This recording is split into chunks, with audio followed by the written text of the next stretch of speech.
大家好啊，歡迎翻嚟孫子大戶嘅頻道，我係主持及嘉賓孫子。今集開始咧係全新嘅一個節目嚟嘅，我諗應該會持之以恆噶啦。但係可唔可以一路溫落去咧？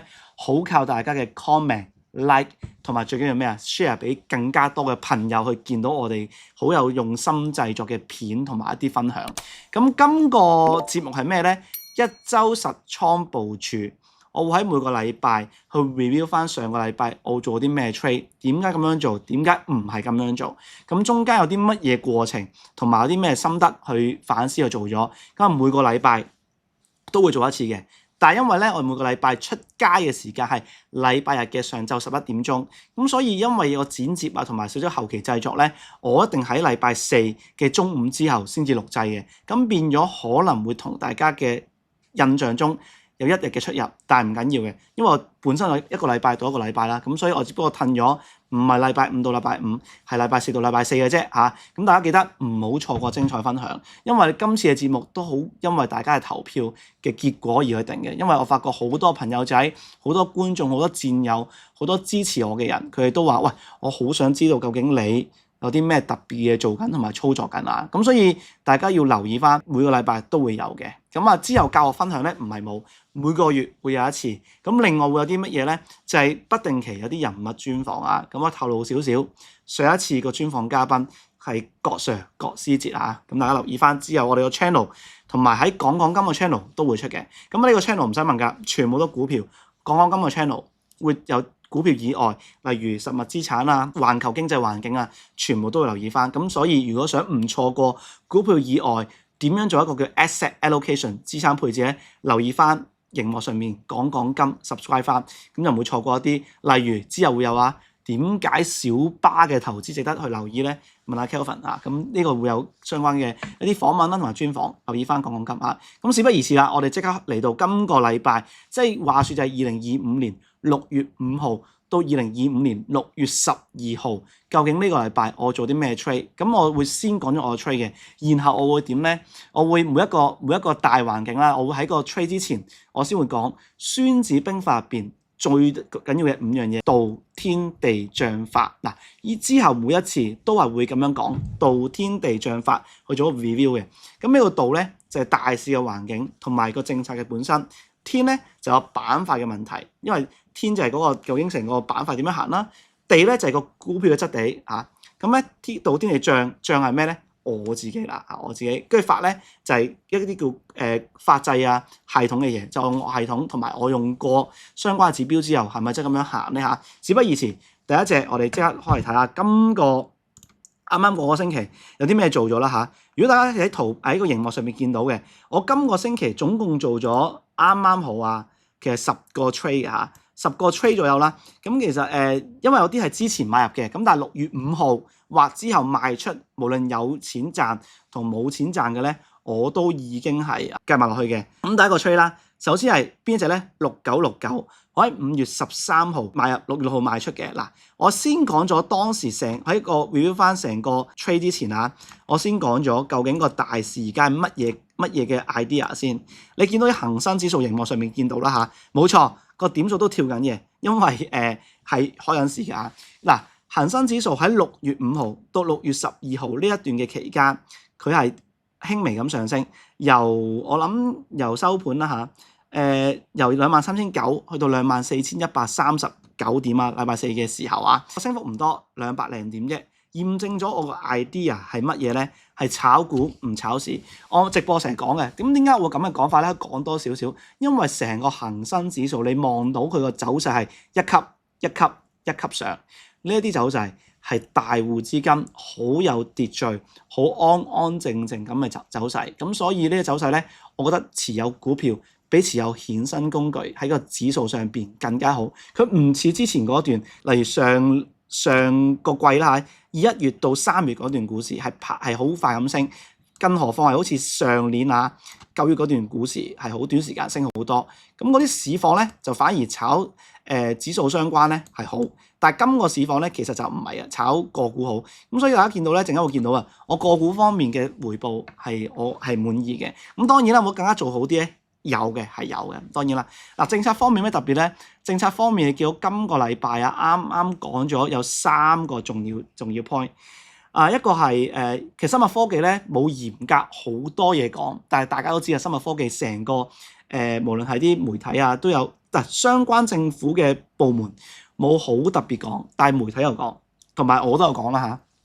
大家見到走出去啊，創新藥咧，枕住每一個個股都有一啲咁嘅 idea。雖然大嘅政策冇講，但係每一個成分股入邊，不同個股都有創新藥啦，咁都係呢個都係其中一個 idea。嗰個政策方面啦，咁你見到無論係好大嘅環境，你見到港股係第二階段啦。如果唔知咩第二階段，睇翻嗰條片嚇，睇翻條片1、2、3嘅階段一定要知道啊。仲有嘅就係我只會操作第二階段個股嘅好倉，同埋第4階段個股嘅淡倉嚇，呢2個 idea。咁有時候我會第一階段入第二階段都會操作，但係極少，佔我嘅交易唔超過2成。第3階段做淡倉咧，幾乎等於0嚇，呢個留意翻啦。但係第3階段到第4階段咧，多數我會做淡倉機會率係大過淨係第4階段嘅，即係我會比較中意喺第3階段轉入第4階段嘅時候去做沽空嚇，就唔會第4階段先沽嘅，好多時候都係咁嘅嚇。咁呢個係會有少少唔同啦，好倉同淡倉方面。咁你見到今個星期嗱，港股係正正常常行啦 ，A 股咧其實都係正正常常慢升嘅。咁呢個情況咧係極之有利個大市啊。咁A 股有冇啲好特別嘅消息咧？冇極到特別消息。咁港股有冇咧？其實之前醖釀緊一段時間叫穩定幣法案係有嘅。個穩定幣法案，我覺得呢一個係一個好大嘅一個因素，個市場會唔錯。咁所以喺道方面嗰個股市方面咧，成個大環境指數咧係好嘅。咁板塊咧，大家見到熒幕上面啦，其實咧我主要嘅板塊咧不外乎啦，你記得6969啦，呢個係一個叫做新興嘅年輕人嘅消費啦。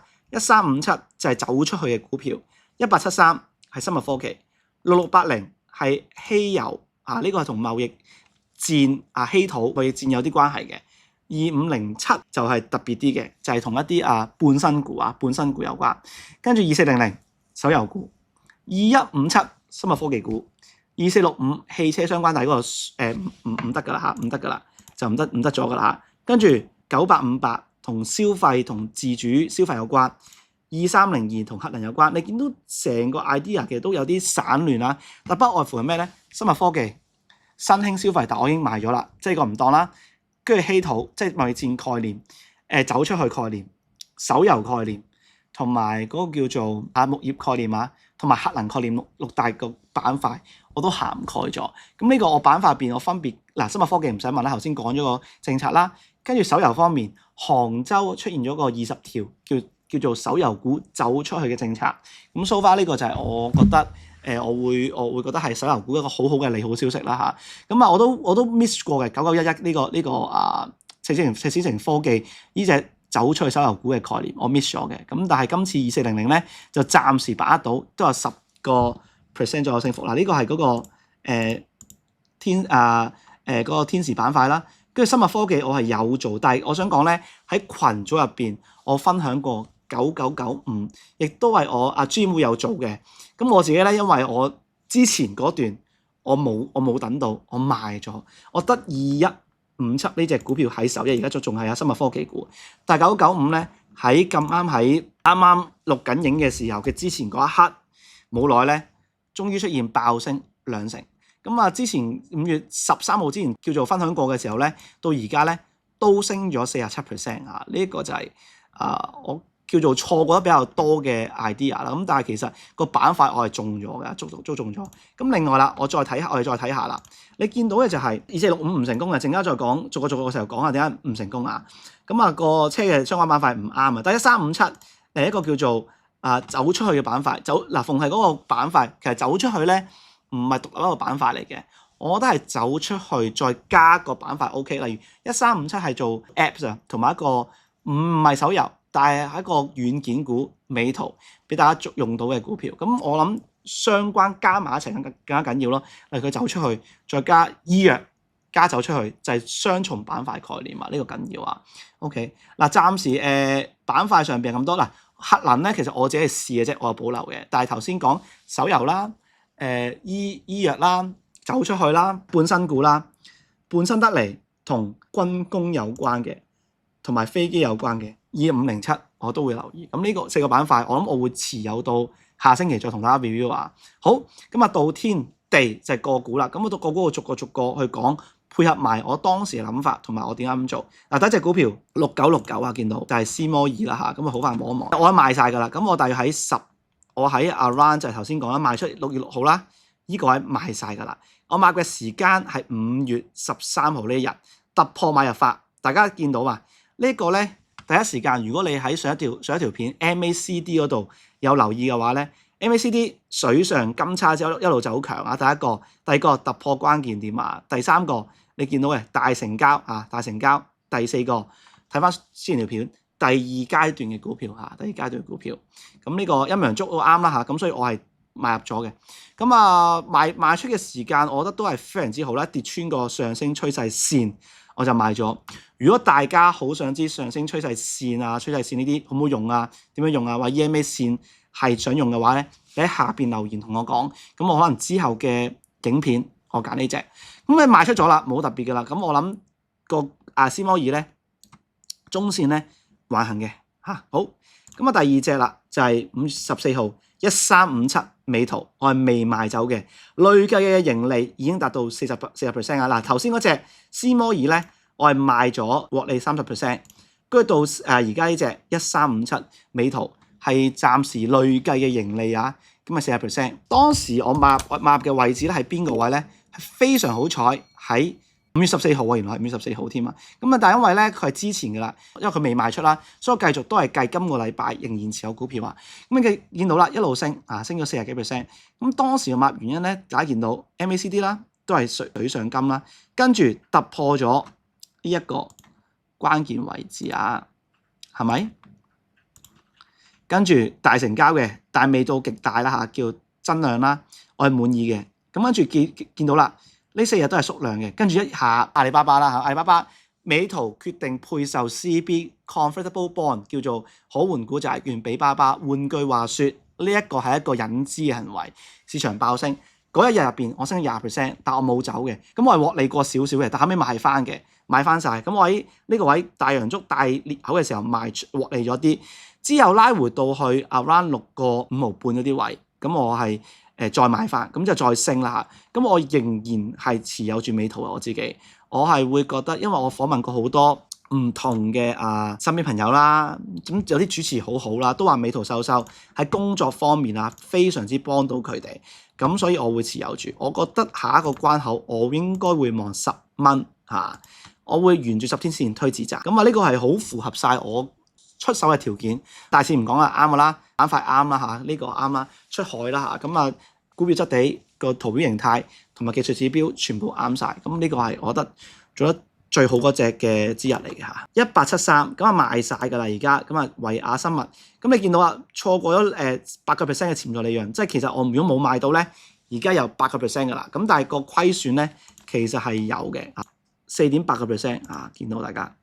咁如果我冇賣到咧，我仍然係8.6%。換句話説，如果我冇咁樣賣出咧，我總共係賺13% 嘅。咁當時發生咩事咧？大家睇下啦，一齊。5月27號嘅時候，其實我係買得啱嘅，大成交、大陽燭突破，咁啊成交係4倍增幅 ，MACD 合理啊，合理啊，見到合理嘅嚇。咁啊其實應跌不跌啫，我 idea 係啊，陰陽燭合理啦，第二階段合理啦嚇。咁你見到其實啱啱我錄影嘅時候，呢個禮拜4咧係啱啱過9，係大成交大陽燭添啊。其實今日買翻，我覺得都仲係可以啊，我自己覺得啦。咁啊，當時我諗我係太過悶啦，我想轉股票，所以我喺呢段咧我捱唔住，我就買咗。咁啊，其實佢符合我出手所有條件咧，其實符合嘅，係符合嘅。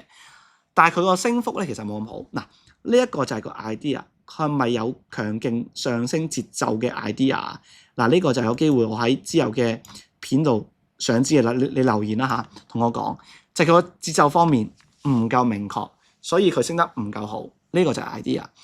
所以賣出嚟講，我係心急咗嘅。咁但係當初入市嘅時候，其實我知道自己想揀嘅係快速上升趨勢股票。咁所以呢一個位，我覺得係可以做得好啲。我一開始唔揀，揀咗就要俾耐性去做。咁啊，繼續6680稀圖嚇，稀土係非常之靚添啦嚇。咁我覺得由佢嗰日第一日就係6月3號啊，即係上個星期一嘅時候，我已經做咗呢一日嚇。咁MACD perfect 啦，水上金叉啦，陰陽燭 perfect 啦，大成交增量啦，所以陰陽 pattern perfect，pattern 未講啦嚇。咁概念好緊要，稀土概念，稀土將會係其中一個戰略資源喺唔同國家嘅層面方面，而稀土嘅大嘅出產個位嘅生產國係中國，咁所以呢個係戰略部署物資。我仍然持有住，咁我諗我會繼續推嗰個止賺喺17.8呢個位推上去，咁我會繼續持有嘅呢隻。我諗繼續持有，冇補充啦。稀土係命脈中嘅命脈。下一個2507啊，呢隻就冷門啲啦。我諗好多人都唔知啊。咁2507係咩股票咧？叫西銳，係半新股嚟嘅。大家可能都唔知，其實咧中國嘅工業方面咧嘅發展好強啦嚇。咁其實最強咧係乜嘢咧？第一，火車。大家應該知㗎啦，一帶一路嘅火車。第二，船舶。第三，而家標上嚟嘅唔止係無人機，仲係真係飛機。西銳做嘅就係飛機。波音嘅地位，除咗俾巴西航空挑戰之外咧，我諗呢隻股票咧有機會成為未來嘅其中一隻可以同波音爭生意嘅股票。咁佢食正兩個概念：第一，軍工概念；第二，走出去概念；第三，半新股概念。所以我係持有住嘅。咁我喺邊位買咧？我喺6月5號呢一日佢先高後低，其實本嚟陽燭嚟嘅，大約係就係36.3去買咗呢個位，跟住係咁升啦嚇，跟住跌嘅時候升成交細啦，升嘅時候成交大啦 ，perfect 啦嚇，我夠持有住10天線嘅推上去，我會望佢第一步可能破45蚊呢個頂，希望之後再破就係去到50蚊啦，到2400叫做係心動啊！心動咧，我係好中意嘅股票喺度啊！如果睇直播朋友仔，或者我同我一齊都內熟我嘅朋友仔都知嘅，心動我其中一隻好中意噶啦。之前都見到有箭嘴嗰啲啊，我講過噶啦，之前明顯講過呢隻股票。咁跟住咧，心動咧，我喺6月5號大約39嘅時候40蚊之前去買嘅。咁跟住一路升啦，慢升嘅，但係升得好有秩序，好有條理嚇。成交方面飲陽燭嘅，但係成交額唔係好多，但係好靚嘅 MACD。水上金叉見到啦，咁我諗就唔使問嘅啦。MACD 唔識睇翻之前嗰段片啦再望下啦嚇。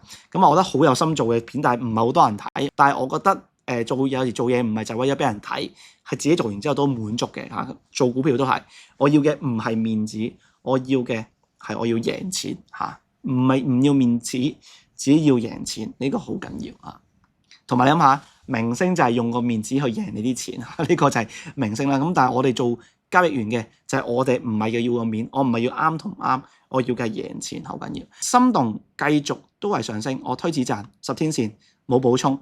走出去嘅概念非常之好，心動小鎮係一個好好嘅遊戲，日本人都中意，日本人會中意外來嘢嘅情況唔多。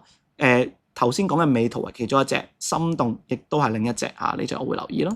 2157 2157就係樂普生物啦嚇，咁我亦都係試過2次噶啦，第3次終於中啦嚇。咁生物股嚟揀好多隻嘅，但樂普生物係個成交額個分佈嗰啲我覺得中意，所以我先做。咁我最尾喺6月6號試多一次，咁卒之啦，升咗差唔多30%過外啦。頭先都見到啦，我入場嘅價2成1啦嚇，呢個位我都會繼續持有，不過呢個位我可能考慮獲利一半或者1/3，跟住推止賺，止賺沿住要急啲啦，5天線去推就係5.7呢個位置生物科技股我估全年嚟講未完，但係短線我驚太過急同埋太多人講，會可能拉回嗰啲位留意翻2465嗱，呢隻就係唯一一隻嗱，今個禮拜真係都好感恩啦好開心啦，唯一一隻係叫做冇叫做虧損嘅。